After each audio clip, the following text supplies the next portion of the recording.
요한계시록 3장 14절로 22절까지 말씀. 라오디아 교회의 사자에게 편지하라. 아멘이시오 충성되고 참된 증인이시오 하나님의 창조의 근본이시니가 이르되 내가 내 행위를 아노니 내가 차지도 아니하고 뜨겁지도 아니하도다. 내가 차든지 뜨겁든지 하기를 원하노라. 내가 이같이 미지근하여 뜨겁지도 아니하고 차지도 아니하니 내 입에서 너를 토하여 버리리라.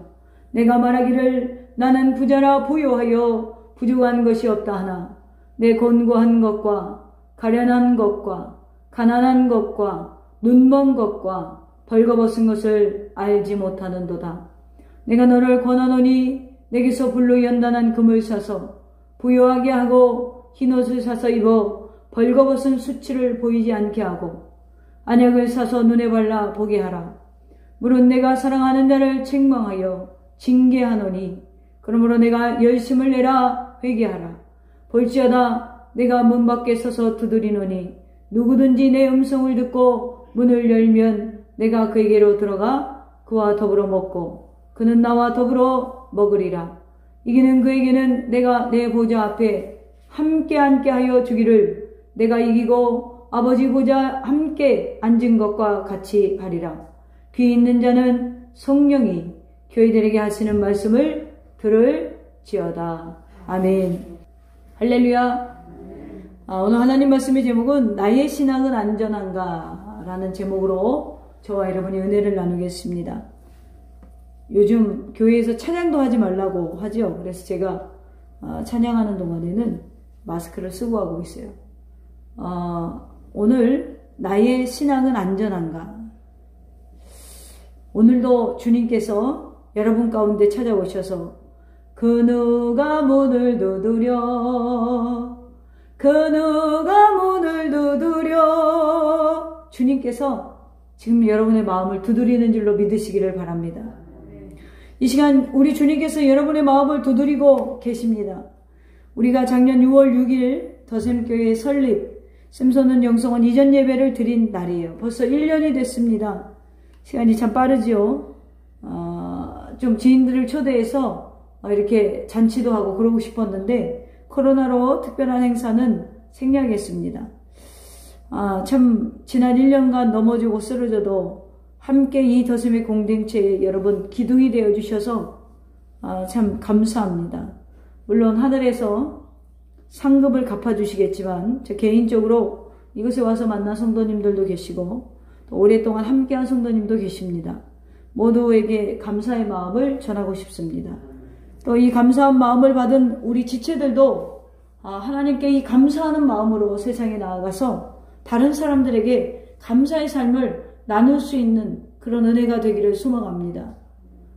참으로 코로나로 인해서 저희들이 지금 거의 한 4, 5개월 정도 힘들고 있어요. 지난 2월부터 힘들었던 것 같습니다. 한 4개월 정도 코로나로 인해서 나라도 교회들도 힘들어요. 그런데 그런 가운데서 지금까지 우리 더샘교회를 운영케 하시고 이끌어 주신 것은 정말 감사한 일이죠.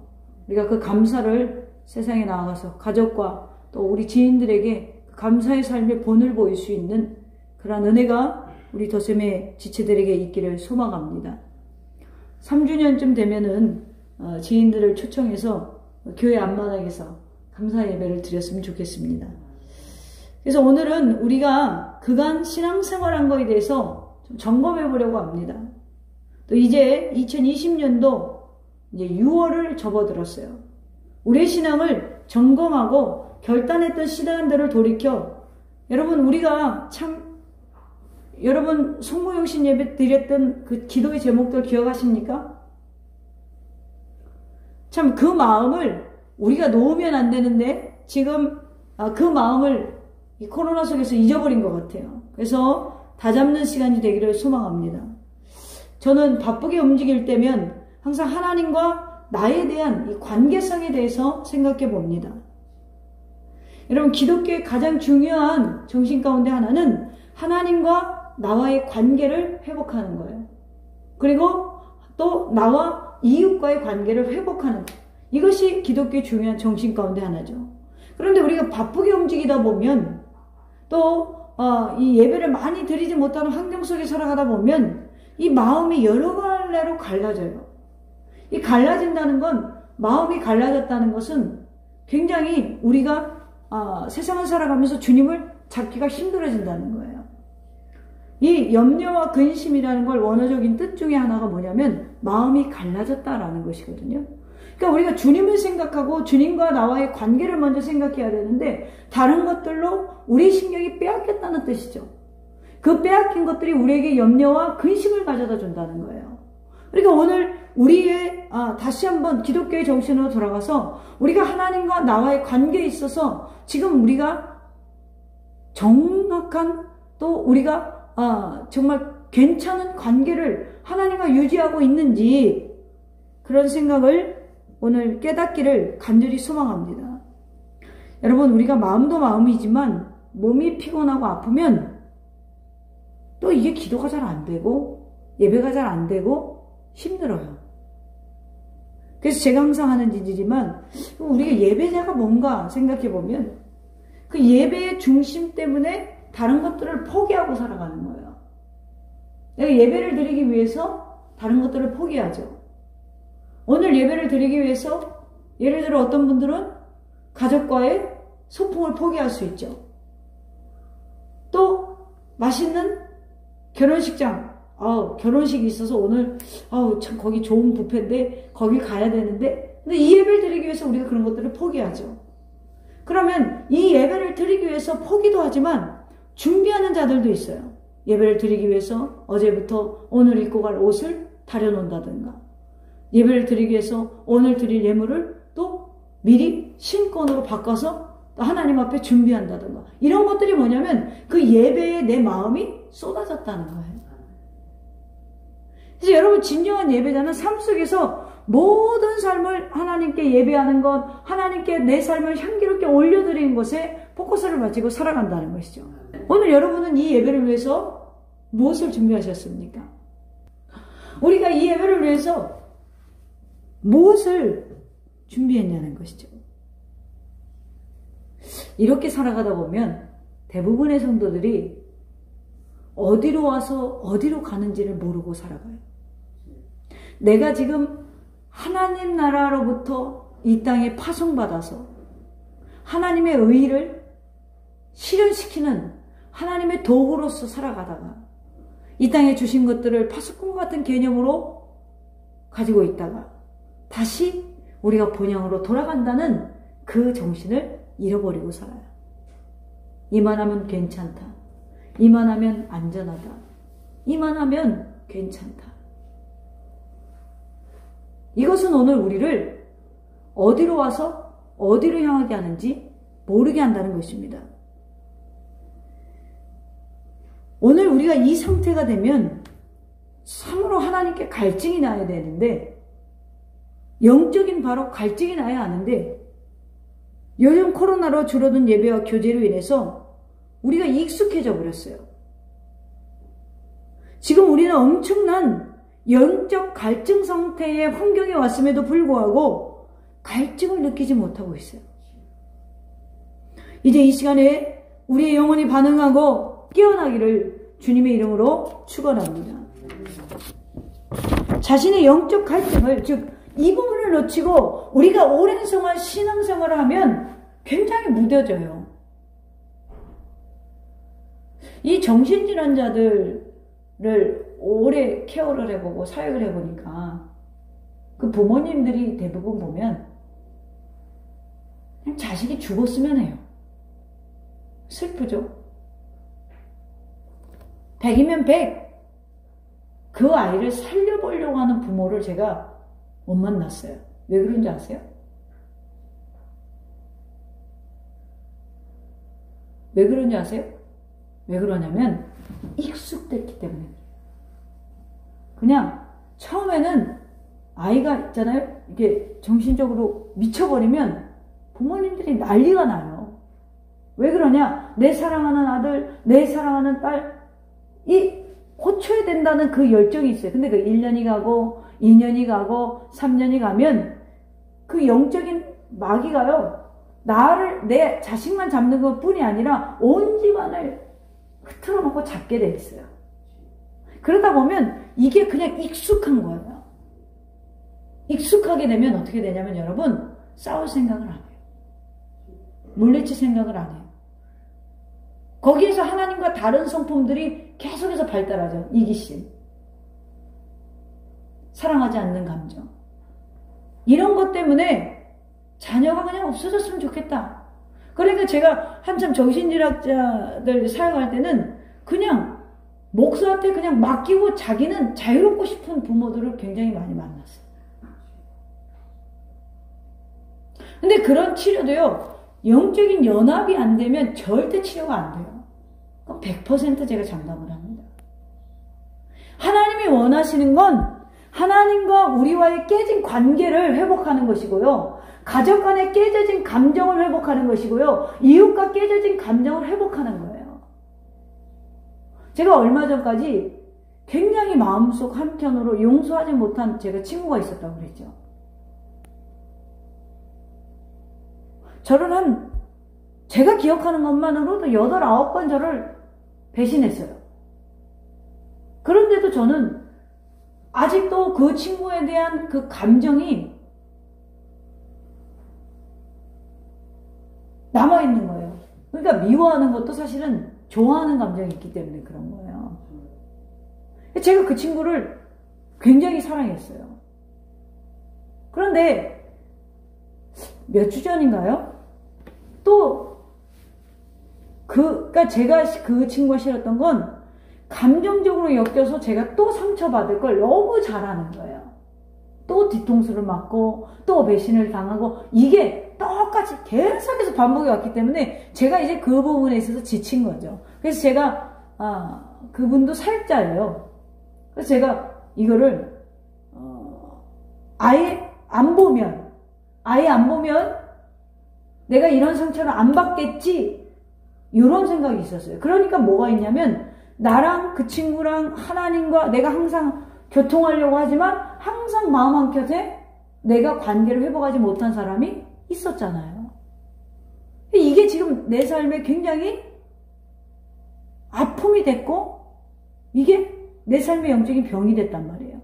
근데 하나님 앞에 기도를 했어요. 하나님, 내가 그것까지도 품는 사람이 되게 해주세요. 그것까지도, 내가 이 관계성까지도 회복되게 해주세요 라고 기도했어요. 그리고 나서 계속적으로 그쪽에서 먼저 연락이 왔어요. 제가 정말 마음을 내려놓고 정말 진심으로 축복을 빌어줬어요. 그런 대화가 오갔어요. 그리고 나서요, 제 마음속에서 얼마나 자유함과 즐거움이 지금 넘치는지 몰라요. 굉장히 가벼워졌어요. 여러분, 이렇게 사람과의 관계도 뭐 하나가 조금 안 봐도 그만이고 더 이상 연락 안 해도 그만이고 괜찮아요. 사는데 지장이 없어요. 제가 목회하는데도 지장이 없어요. 그런데 제가 알고 있는 하나님은 하나님과의 관계성에 있어서 이웃과의 관계가 막히면 하나님이 보실 때 그게 내게는 죄라는 걸 하나님이 알고 있다는 걸 내가 너무나 잘 알고 있기 때문에 이게 지금 불편한 거예요. 여러분, 이런 영적인 생활에 우리가 민감해야 돼요. 그래서 우리가 이 신앙생활을 하면서 여러분 이런 부분들을 놓치고 살아가면 안 돼요. 오늘도 예배를 왜 드립니까? 하나님과의 관계를 회복하기 위해서 나온 거예요. 하나님께 내 삶을, 내가 정말 죄에 장아찌고 죄에 정말로 향기가 나타나고 하나님께 죄에 어떤 악취가 나도 내 삶을 올려드리고 싶은 그 마음으로 나오셔야 된다는 거예요. 여러분, 기도의 생활을 줄이지 마세요. 경건의 생활을 줄이지 마세요. 코로나가 왔어도 우리는 주님과 얼마든지 교통할 수 있어요. 현장에 나오지 못해도 여러분 각자의 삶 속에서 주님을 붙잡고 그 관계를 회복하려고 몸부림치셔야 돼요. 저는 참 제가 좋아하는 대목이라 자주 인용하지만 마틴 루터가 이렇게 고백을 했잖아요. 종교개혁을 일으킬 때 할 일이 너무 많았어요. 그래도 그는 한 기자의 질문에 이렇게 대답했대요. 어떻게 이런 일들을 해갈 수 있을까라고 질문을 받았을 때 나는 너무 바빠서 하루에 3시간씩 기도합니다 라고 했다는 거예요. 너무 바빠서 하루에 3시간씩 기도합니다. 여기에는 많은 의미가 있죠. 기도하지 않으면 하나님의 일들을 감당할 수 없어요. 기도하지 않으면 우리가 하나님 나라 확장에, 제가 금요일에 설교한 것처럼 하나님 나라 확장에 내가 쓰임받고 내가 준비되려면 기도하는 것밖에 없어요. 그렇습니다. 요즘 세상 바쁘죠. 저도 굉장히 바빠요. 또 바쁘게 움직이지 않으면 살아날 수 없는 세상이에요. 그러나 그런 바쁜 생활 속의 연속은 나도 모르는 사이에 내 심령을 강팍케 하고 영적으로 무뎌지게 한다는 거예요.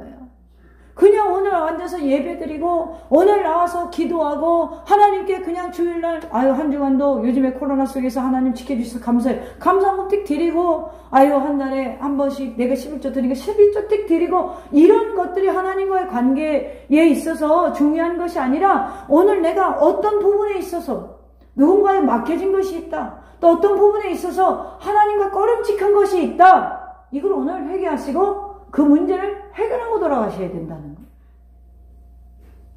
여러분 이 시간 하나님께 마음의 문을 여시기를 바랍니다. 문을 두드리시는 그 주님의 그 콜링에 응답하시기를 바랍니다. 그리고 어떤 말씀을 이 시간에 주시든지 아멘 순종하겠나이다.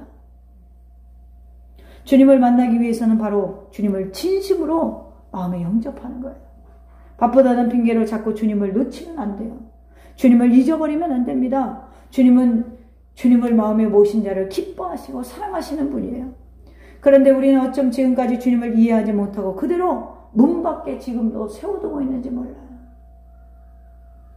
지금 우리가 사는 세상은 과학 문명이 이루는 풍요로운 세상이잖아요. 제가 요즘에 아주 지독한 중독이 걸렸었어요. 뭐냐면 결혼하고 이제 TV가 스피커가 고장이 났어요. 그래서 결혼하고 처음으로 TV를 바꾸게 됐어요. 결혼한 지 제가 10년이 넘었으니까 얘도 이제 고물이 된 거죠. 근데 TV를 바꿨는데 이 스마트 TV가 굉장히 신기하더라고요. 리모컨 들고 말을 하면 채널을 다 찾아주고 말을 하고 다 찾아주고 말대꾸도 해요. 그리고 핸드폰으로 이렇게 쫓겨볼 필요가 없이 이 핸드폰으로 뷰를 설정해 놓으면 핸드폰의 화면이 그대로 TV에서 나와요. 제가 기계를 좀 좋아하거든요. 그러니까 저는 다른 좀 여성들은 옷 좋아하고 액세서리 좋아하고 그러잖아요. 향수 좋아하고 꽃 좋아하고 저는 근데요 좀 기계를 좋아해요. 차 좋아하고 그러니까 무슨 머신 좋아하고 좀 그래요. 그런 것들을 만지고 이런 것들을 해보고 이런 거 굉장히 좋아해요. 그러다 보니까 이게 되게 재밌는 거예요. 근데 요즘에 집에서 활동하는 시간이 많잖아요. 그러니까 거실에 앉아갖고 TV에 내가 노예가 어느 순간에 이거 하고 있다가 노예가 됐네. 그리고 제가 하나님한테 회개했어요. 와, 우리 집에 저렇게 큰 마귀를 들여놨구나. 그랬어요. 마귀를 들여놓은 거예요. 이렇게 각종 문명의 기계들이 얼마나 편하죠. 그런데 가끔은 저도 그런 것들 사이에서 좋은 차를 타고 좋은 환경 속에서 살면서 여기가 참 천국 아닌가? 이만하면 됐다라고 안일함에 빠질 때가 있더라는 거예요. 그래서 오늘 이 정신을 깨자고 제가 오늘 본문을 들고 나왔습니다. 막전엔 찐빵이라는 책이 있는데요. 그 책의 저자는 자신의 삶의 체험담을 일기 형식으로 써놓은 책인데요. 이런 내용이 있습니다. 고개터널 옆 계곡에서 또 보신탕에 소주 한 잔. 참 이상한 일이다. 하필 교회 가기 전날인 토요일이면 술 먹을 일이 발생한다. 아무래도 나는 평생 이 시험을 받으며 살 팔자인가 보다. 술도 좋고 찬송도 좋으니 이거를 어떡하나. 오늘의 현대인들의 신앙의 일면을 보여주는 것 같아요. 오늘 본문에 등장하는 라오디아 교회 성도들의 모습이 바로 이런 모습이에요. 라오디아 도시는 로마 시대의 상업과 경제의 도시로 물질이 부유한 곳이었습니다. 이것의 골레스 사람인 에바브로디도에 의해서 주님의 교회가 세워지게 되었는데, 물질이 풍요한 도시에 세워진 이 교회는 부유한 교회요, 자기 만족과 안일에 빠진 교회였어요. 여러분, 우리가 이럴 때가 있어요. 아이가 없어서 아이 하나 주세요. 그러면 그 아이를 미쳐가지고 신앙생활을 좀 멀리하죠. 하나님, 내가 실업자가 됐어요. 좋은 직장을 주세요. 좋은 직장이 됐더니 이만하면 나도. 여기에 그냥 안일한 사람들이 있어요. 오늘 그러한 자들에게 주님께서 야, 차든지 뜨겁든지 해라. 여러분, 혹시는 주님이 주신 그 축복 때문에 미지근한 상태가 되지는 않았습니까? 오늘 제가 그런 것 같아요. 그래서 제가 가장 먼저 이 말씀에 찔려요. 저는 이 말씀을 읽을 때마다 교회의 한 책임자로서 매우 두려운 마음을 느껴요. 제가 주님이 내치는 목사가 되면 어떡하나. 우리 성도님들이 주님께 내쳐지면 어떡하나. 그런 고민이 있으면 밤새도록 잠이 안 와요. 하나님, 내가 내쳐지는 사람이 되면 어떡해요?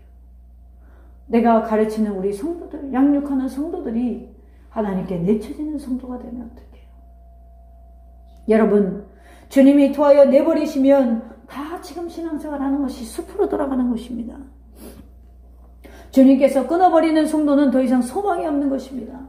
다만 밖에서 울며 이르가 그것밖에 없어요. 주님 오늘 15절에서 내가 차든지 덥든지 하라라고 이야기하고 계십니다.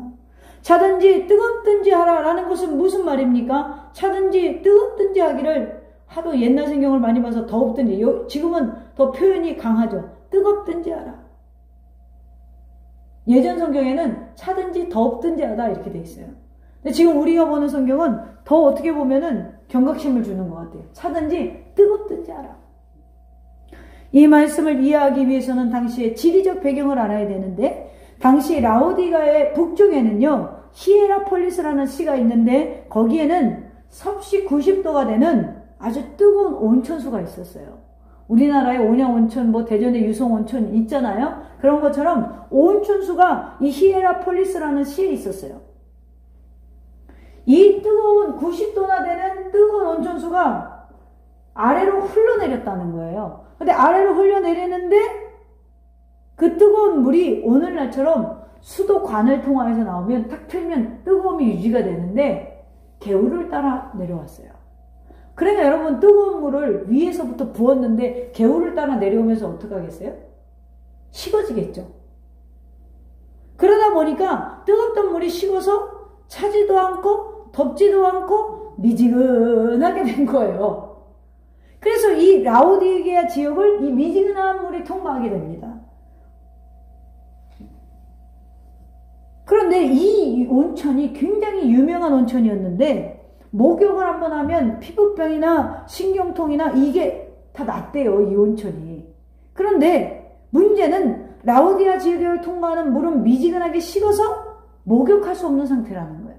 병을 고칠 수 있는 그런 온천수가 아니라는 것이죠. 왜냐하면 또 라오디아 동쪽에는 8,000피트나 되는 높은 산이 있었는데 거기서 내려오는 물은 얼마나 차가운지 그 물을 마시는 사람은 갈증을 면할 수가 있었대요. 이 온천수와 차가운 물이 내려오다가 만나는 거예요. 제가 참 커피를 좋아하는데요. 커피에 가면 종류마다 있는데 딱 그게 있죠. 아이스와 핫이 있어요. 뭐예요? 시원한 얼음 들어간 음료수와 뜨겁게 끓인 섭씨 80도 정도 되는 차를 줘요. 이걸 싣고 다니다가 차에서 먹다 보면 1시간, 2시간 지나면 미직지근해져요. 그럼 저 안 마셔요. 네 맛도 내 맛도 아니라서. 그때마다 내가 이 상태의 온도의 신앙생활을 하면 어떻게 될까? 생각해봐요.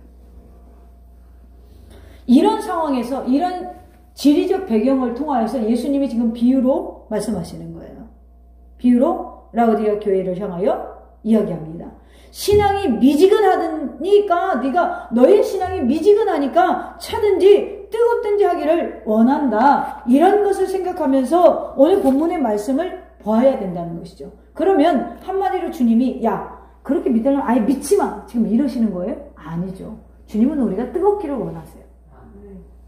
신앙에는 회색지대, 완충지대가 없어요. 이만하면 됐다. 여러분 우리가요. 작은 그릇 사람들은 조금만 축복 두면 거기에다가 그냥 빠져버려요. 근데 여러분 좀 축복도 욕심을 내세요. 제가 말하는 축복은 영적인 축복도 있지만 지금 여러분들이 좋아하는 세상적인 복을 이야기하는 거예요. 이만하면 됐다. 이만하면 됐다. 아니에요. 기왕에 받을 거 많이 받으세요. 할렐루야. 영적인 복도 많이 받으시고요. 우리가 살아가면서 복도 많이 받으셔서 여러분 좋은 일 많이 하세요. 색깔이 분명해야 돼요. 나는 소속감이 분명해야 돼요. 내가 하나님 소속인가? 아니면 세상의 소속인가? 어쩔 땐 모를 때가 있어요. 교회도 신앙에 바른 노선이 있어야 돼요. 우리 영적 생활이 분명해야 된다는 것입니다. 음료수도 미지근한 것 안 마시잖아요. 여러분 갈증 나가지고 시원한 슈퍼 가가지고 냉장고 문을 열고 콜라 한 병을 탁 꺼냈는데 주인이 게을러갖고 금방 넣는 거야. 딱 잡았는데 뜨뜻해. 그거 사세요? 안 사요. 안 사요. 내가 세상에 나가면 교회 안에 있으면 우리가 성도라는 거 다 알아요. 아이고 권사님, 아이고 집사님, 아이고 성도님 오셨어요? 다 알아요. 근데요 밖에 나가면 몰라요. 저 사람이 교인인지 아니면은 세상에 그냥 우리와 같은 불신자인지 불신자인데 우리를 보고 몰라요. 이게 굉장히 부끄러운 모습이죠. 그런데 오늘 안타깝게도 이런 어중간한 신앙인의 모습을 많이 찾아볼 수가 있어요. 사랑하는 성도 여러분, 이름만 성도가 되지 마시기를 바랍니다. 이 표면적인 성도에 머물지 마시고 성령의 은혜를 사모해서 정말로 지난주에 설교한 것 같이 그냥 성령의 임재하심에 그치는 것이 아니라 내주하심에 그치는 것이 아니라 성령의 충만함을 받아서 헌신의 열매를 맺을 수 있는 그런 아름다운 삶이 되어지기를 간절히 소망합니다. 오늘 라오디아 교회의 문제는요. 17절 하반절에 보면 영적으로 무지하다는 거예요. 본문에 뭐라고 합니까? 알지 못하는도다. 무엇을 알지 못하다는 거예요? 네가 곤고하고 가련하고 가난하고 눈먼 것고 또 벌거벗은 것을 너는 알지 못한다라고 얘기해요. 우리가 이만하면 됐다라는 상태에 빠져 있다는 거예요. 난 괜찮다. 내 신앙은 괜찮아. 안전해. 난 하나님께 인정받고 있어. 괜찮아. 그래도 내가 교회 권사인데, 그래도 내가 집사인데, 그래도 내가 이번에 안수를 받지 않았어. 안수 집사인데, 그래도 내가 목사인데.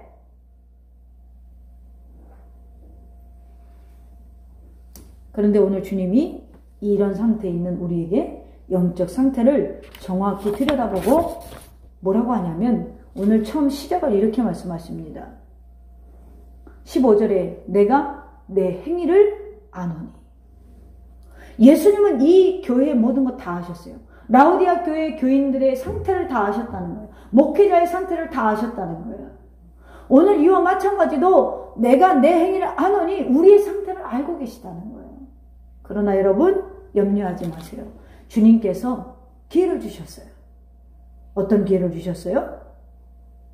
18절의 기회를 주셨죠.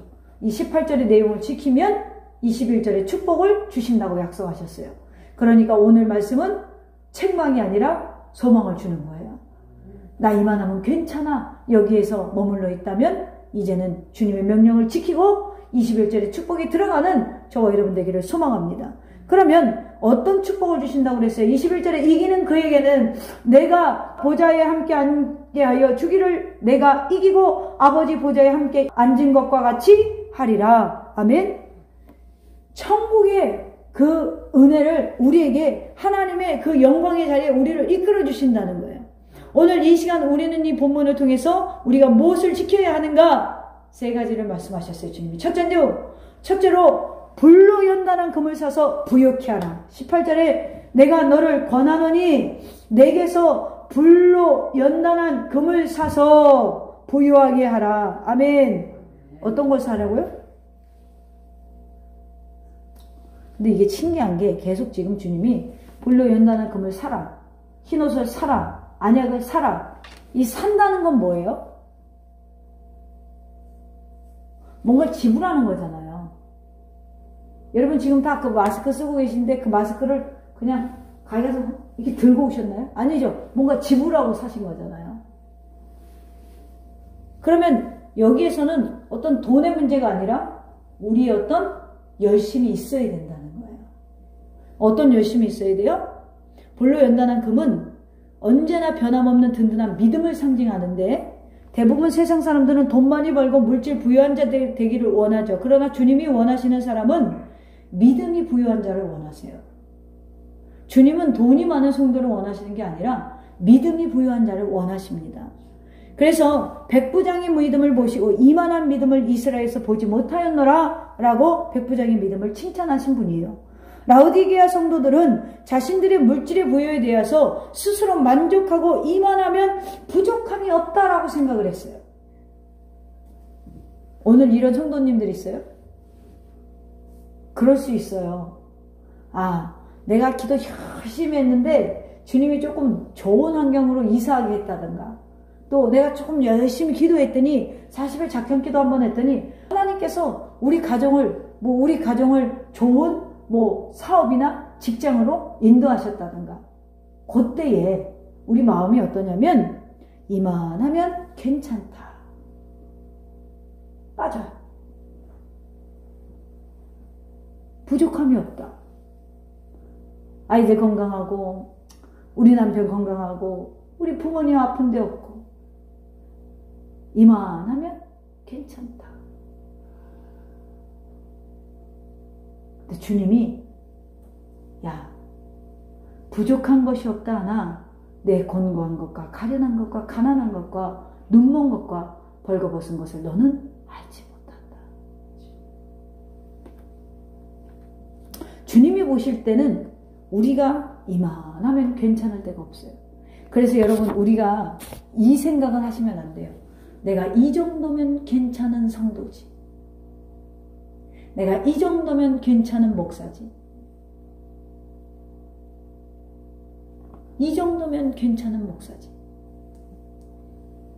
여러분, 세상 것을 의지하는 인생은 결코 평안이 없어요. 안전지대가 없어요. 가장 세계에서 부자인 나라 미국이 지금 4분의 1이 코로나 확진자 4분의 1이 지금 미국에 있대요. 이번 코로나로 인해서 미국 경제가 10년 이상 퇴보했답니다. 세상에는 안전지대가 없어요. 안전지대가 없어요. 요즘에 우리나라 방역을 잘한다고 K방역. 우리나라 마스크를 세계에서 살려고 하고 말이죠. 우리나라한테 와서 이 방역을 배우려고 하죠. 그렇다고 해서 이만하면 괜찮다 하면 돼요, 안 돼요? 안 돼요. 한참 교회들이 확진자가 나오지 않아서 이만하면 우리도 예배 드려도 되고 괜찮다 했는데 지금 교회들이 막 터져 나오니까 또 갑자기 막 불안함이, 제가 수요일 예배, 금요일 예배 다 이거 마스크 쓰고 설교까지 해요. 그때는. 저녁 때는 창문을 닫아 놓잖아요. 지금은 문을 다 열어놨죠. 제가 찬양할 때는 마스크 쓰고 설교할 때만 벗는데, 그런다고 뭐 100% 안전하겠어요? 주님이 지켜주셔야 되는 거예요. 여러분, 세상 거를 우리가 누리고 살 수는 있지만 의지는 하지 마세요. 우리가 의지할 대상은 하나님밖에 없어요. 그러니까 누릴 때 우리가 이걸 의지하게 되더라고요. 그런데요, 여기서 빨리 빠져나오셔야 돼요. 세상 것을 주님께서 주셔서 누릴 수 있어요. 나눌 수 있어요. 저는요, 지금도 하나님, 나 500만 원만 주세요. 그래요. 왜 500만 원 달라고 하냐면 선교비 보내고 싶은 데가 많아졌어요. 나 쓰자는 게 아니라 하나님 나 500만 원만 주시면 안 돼요. 지금 코로나로요. 선교사님들이 목회를 못하고 계세요. 우리나라보다 더 심하니까. 그래가지고 숨어서 예배를 드린다든가 아니면 영상으로 드리니까 이분들이 더 지금 경제적으로 어려워지더라고요. 그러니까 제가 마음이 안 좋은 거예요. 돕고 싶은데 하나님이 돈 안 주시네? 아니 그래서 참 그럴 때가 있어요. 그러니 여러분 그런 상황 속에서도 주님을 붙잡고 예배하려고 하는 사람들이 있는데 우리는 여러분 참 진짜 대한민국 좋은 나라잖아요. 주님을 붙잡으시기를 바랍니다. 주님을 의지하시기를 바랍니다. 저는 어렸을 때요. 이 찬양을 어른들이 많이 불러요. 세상 복이 아니람과 세상 근심하다가 주님 나를 찾으시면 어떻게 만날까? 주님 내게 오시면 나 어찌 돼? 그런데 이게 무슨 뜻인지를 몰랐어요. 근데 내가 지금 성장을 하고 나이가 먹어가면서 이렇게 살다가 주님 앞에 서는 게 부끄럽다는 걸 알았어요. 이 가사가 참 내가 이 가사로 깨어나야 된다라는 걸 알았어요. 그래서 주님이 오늘 그러면 불로 연단한 금을 사라. 사라. 이 사라라는 말씀에 주목해야 돼요. 연단한 금에 초점을 맞출 게 아니라 본문은 사는 데 초점을 맞춰야 돼요. 하나님께서 우리에게 영생의 값없이 거저 주셨지만 오늘 우리에게 있어야 할 구원받을 만한 믿음은 거저 생기는 게 아니라는 거예요. 우리의 구원은 예수님께서 피값으로 내어주셨기 때문에 우리의 구원을 주님의 피값으로 산 거예요. 그와 같이 간절히 사모하고 애쓰고 수고하는 희생의 대가가 우리의 삶에 있어야 된다는 거예요. 믿음을 사려면 주님 앞에 대가가 있어야 된다는 거예요. 그저 시간이 가면 가고 오면 오고 주일이 왔나봐 수요일이 왔나봐 최새벽이 왔나봐 그냥 부담 없는 신앙생활이 아니그면 그런 신앙은 여러분 발전이 없어요. 여러분 적극적으로 신앙에 동참하셔야 돼요. 바로 은혜를 사모하고 갈망한 심령에 땀 흘리는 그런 수고와 기도가 우리에게 있어야 된다는 것입니다. 오늘 우리의 신앙의 삶에 희생과 수고와 봉사가 없다면 죄송하지만 아직 성숙하지 못한 미숙한 신앙이에요. 여기 라오디아 교회의 성도들은 자신들의 안위와 물질의 부여만을 위하여 하나님을 찾았어요. 하나님이 주신 축복을 나눌 생각을 하지를 못했어요. 이웃과 타인을 위해 아무것도 할 수 없었기 때문에 영적으로 가난하고 빈곤해질 수밖에 없는 거예요. 오늘 여러분에게 어떤 누릴 수 있는 환경을 주셨다면 그것은 나누라고 주신 거예요. 나누라고 주신 거예요. 아, 나 이만하면 괜찮아. 축복받았어. 여기에 멈추라고 주신 것이 아니에요. 예수님이 왜 금을 사라고 하셨습니까? 금은 불에 들어갈수록 순금이 되는 거예요. 우리의 믿음 생활도 때로는 시련을 통과하고 어려운 문제를 만나게 됩니다. 그러나 그 어려움을 놓고 몸부림칠 때 이기려고 할 때 나도 모르는 사이에 믿음이 성숙해져 있는 거예요. 우리의 신앙이 보다 더 튼튼하게 자라려면 무엇보다도 하나님의 말씀의 절대적인 순종함, 이 순종함에 있어서 여러분 몸부림을 치셔서 믿음의 부유함을 가지시기를 바랍니다. 두 번째로 흰옷을 사서 입으라고 그랬어요. 18절에 두 번째로 보면 흰옷을 사서 입어. 사람들은 누구나 좋은 옷 입기를 좋아합니다. 그러나 오늘 주님은 세상의 허영의 옷을 입지 말고 영적인 신령한 옷을 입으라는 거예요. 흰옷은 의의 옷이요 성결의 옷입니다. 하늘의 어린 양의 혼인잔치에 입고 가란 정결한 예복을 말합니다. 오늘 사람들이 육신의 수치를 가릴 줄 알면서도 영적인 수치를 가릴 줄을 몰라요. 마치 선악과를 따먹고 무화과 잎으로 자신들의 치부를 감추었던 아담과 하와처럼 육신의 죄를 감추기를, 여러분 육신의 부끄러움을 감추기를 그런 행위를 하지만 영적으로 우리가 지금 심히 피폐해 있고 지금 병들어 있다는 것을 여러분 정말로 깨닫지 못하는 무지함이 우리에게 있다는 것입니다. 주님이 값없이 사신 교회를 온통 어지럽히고 조금도 부끄러워할지 몰라요. 오늘날 많은 사람들이 죄를 짓고도 부끄러워할 줄 모르고 태연하게 살아가는 것을 봅니다. 옛날 유대인들은 나병을 가장 무서워했습니다. 나병 환자들은 감각이 무뎌져서 자기 몸이 썩어져가고 손가락, 발가락이 다 떨어져 나가도 통증을 못 느끼는 병이에요. 이처럼 영적 감각이 무딘 사람들도 많은 시련과 좌절을 겪으면서도 지금 어디서부터 잘못된지를 깨닫지 못해요. 영적인 손가락이 떨어져 나가고 발가락이 떨어져 나가고 눈이 빠지고 코가 뭉개져도 지금 내 영적인 상태, 내 정말로 이 지금 어디서부터 이것을 고쳐나가야 되는지 조차도 깨닫지 못하는 성도들이 너무나 많아요. 오늘 본문 20절 말씀에서 주님께서 내가 문 밖에 서서 두드리노니, 이 시간 주님의 마음을, 우리의 마음을 두드리는 주님의 노크소리를 들어야 할 줄로 믿습니다. 흰옷은 바로 의의 옷이니 곧 의로우신 예수님이에요. 이제 우리 모두는 여러분 육신의 옷을 벗어버리고 주님으로 입어야 되는 거예요. 여러분 세상에 의지하는 것들을 벗어버리고 예수님을 의지하는 옷으로 갈아입어야 되는 것이에요. 세상 것이 우리에게 구원을 가져다 줄 수 없어요. 세상에 우리에게 육신의 즐거움을 줄 수는 있을지 모르지만 그것이 우리에게 구원을 가져다 주지 못해요. 건강식품을 먹고 조금 더 건강해질 수는 있겠지만 예를 들어서 그것이 여러분의 영생을 가져다 주지는 못해요. 세 번째로 안약을 사서 눈에 발라보게 하라라고 하셨습니다. 왜 안약을 사서 발라야 돼요? 바로 눈이 어두워졌기 때문에 그래요. 세상의 물질에, 세상의 정욕에, 명예와 이기심에 우리의 눈이 어두워졌습니다. 어두워진 눈에는 세상에서 없어질 것들만 보이게 되고 그것이 제일인 것처럼 보이게 됩니다.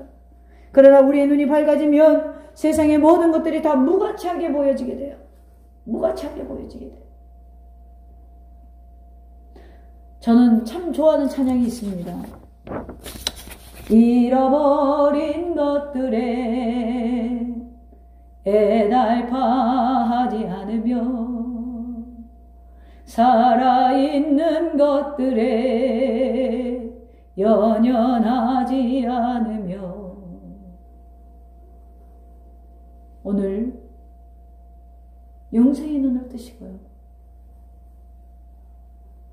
바울과 같이 세상의 모든 것이 배설물 것 같다는 것을, 다 썩어져 없어질 것이라는 것을 깨달으셔야 돼요. 얼마 전에 뉴스에 보니까요, 중국에서 이 코로나로 인해서 불안해서 어떤 사람이 돈을 땅에 묻어둔 거예요. 꺼내봤더니 절반이 곰팡이가 펴서 썩었어요.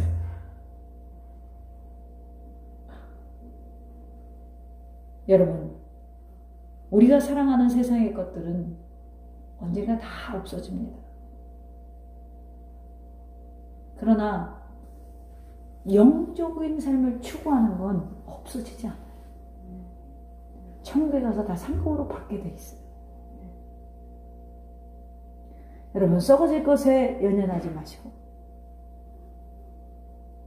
하나님 나라를 좀 사모하는 삶을 살아보세요. 이 시간 여러분의 눈 가운데 주님께서 진흙을 이겨 소금에 발라 눈을 뜨게 한 것과 같이 오늘 주님께서 여러분의 눈을 만드셔서 여러분들이 영생의 길을 보기를 원합니다. 천국의 기업을 바라보는 눈이 열려지기를 소망합니다. 내게 주신 사명을 확신하고 그것이 얼마나 지금 나에게 귀한 것인가를 깨닫는 눈이 열려지기를 소망합니다. 또한 이 더샘교회 또 하나님의 주님의 교회를 승리로운 미래를 바라보는 눈이 열려지시기를 소망합니다. 여러분, 분명히 알아야 할 것은 땅에 있는 모든 것은 잠시 보이다가 사라지는 것들밖에 없어요. 영원한 것은 이 땅에 없습니다. 이 세상의 번영과 호화로움에 눈이 뺏기지 마시기를 바랍니다. 이 유혹에 가룟 유다가 넘어갔고 엘리사에서 한 게하시가 탐심을 부리다가 나병에 걸리고 말았습니다. 아무리 높은 권력이나 명예도 세월이 지나면 아무 소용이 없는 것입니다. 이제 오늘의 풍요한 사회 속에서도 좀 먹어가는 우리들의 가련한 영혼의 실상을 밝히 깨닫고 영혼의 부요함을 다시금 회복해야 돼요. 다시 한번 말합니다. 우리 집에 새 TV가 들어올 때 나는 기뻤어요. 그러나 그것이 들어오고 한 달이 가니까 대빵 큰 마귀를 들어놓은 거야. 여러분, 이러한 깨달음이 저와 여러분의 삶에 날마다 있다면 넘어져도 괜찮습니다. 다시 일어날 수 있으니까. 저는 어렸을 때 한이라는 만화를 그렇게 좋아했어요. 왜? 엄마! 난 뛸 거야.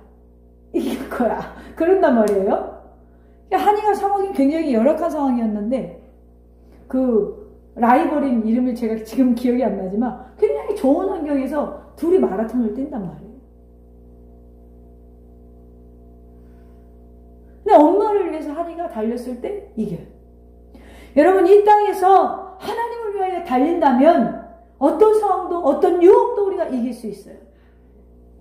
그 이기는 자에게 우리 이 말씀을 읽고 마치겠습니다. 21절에 이기는 그에게는 내가 보좌에 함께 앉게하여 주기를 내가 이기고 아버지 보좌에 함께 앉은 것과 같이 하리라. 오늘 귀 있는 자는 성령이 교회들에게 하시는 말씀을 들을지어다.